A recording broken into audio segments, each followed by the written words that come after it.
వస్త్రము ధరించుకోవాలి. స్తుతి, ఆయన స్తుతులకు ఆసీనుడు. యేసయ్యా స్తుతులకు ఆసీనుడైనటువంటి దేవుడు, స్తుతులతో దుర్గములు స్థాపించినటువంటి దేవుడు.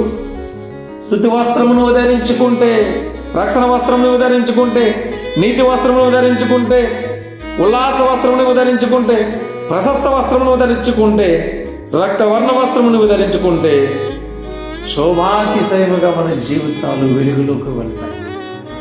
అనేక మందిని వెలిగింపబడడానికి అవకాశం. దేవుడు ఈ లోకానికి వెలుగై ఉన్నాడు.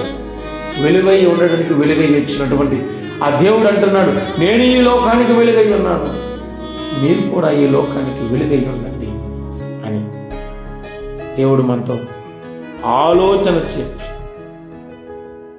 జ్ఞానం చెప్పి మనతో మాట్లాడుతున్నాడు ఈ సమయం.